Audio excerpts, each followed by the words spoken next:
ดีกับวันที่1ของปี66นะคะสวัสดีปีใหม่พี่ๆน้องๆทุกท่านนะคะโอ้ยลมแรงตอนนี้มีอยู่ที่อำเภอเทพสถิตจังหวัดชัยภูมิทุ่งกังหันลมนะคะลมแรงมากพาชมทุ่งกังหันลมนะหนาว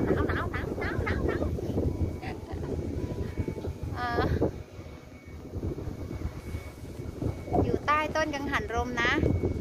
ดูจากเงาเขาสิเงาต้นกังหันลมนะใหญ่มากใหญ่พุดๆนะ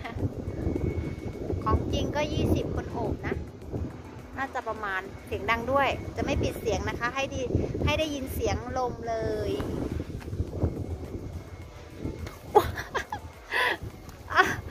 ดู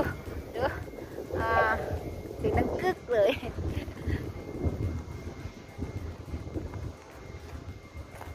หัวฟูกันไปชอบดอกคอมมิวนิสต์นะคะดอกคอมมิวนิสต์สวยมาก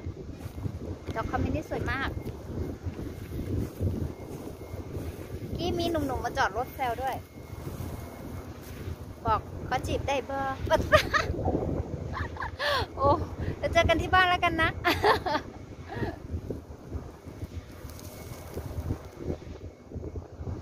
เมื่อกี้พาไปต้นนู้นมานะต้นไหนถูกไหมต้นนู้นนะคะต้นนู้น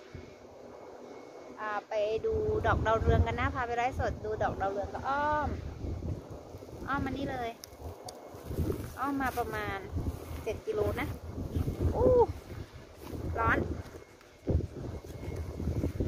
โดนแดดก็ร้อนอยู่ในร่มก็หนาว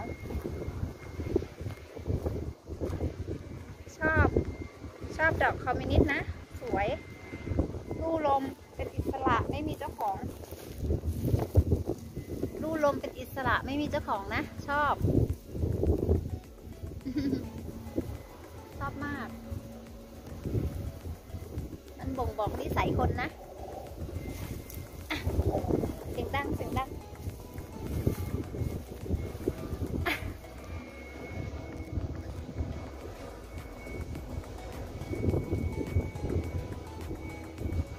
เขาไม่มีกลิ่นเขาไม่มีเจ้าของเป็นอิสระลุ่มลม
สอเปลี่ยน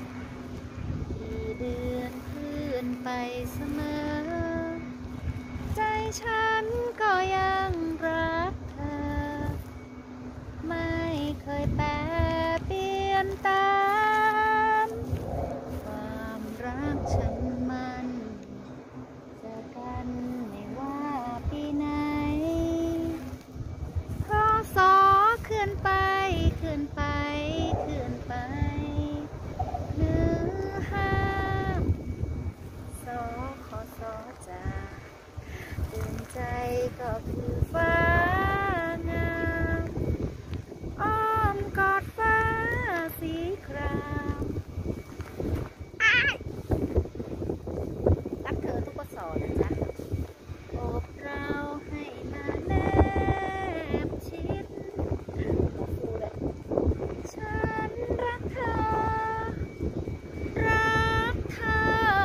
สุดๆไม่มีวันหยุด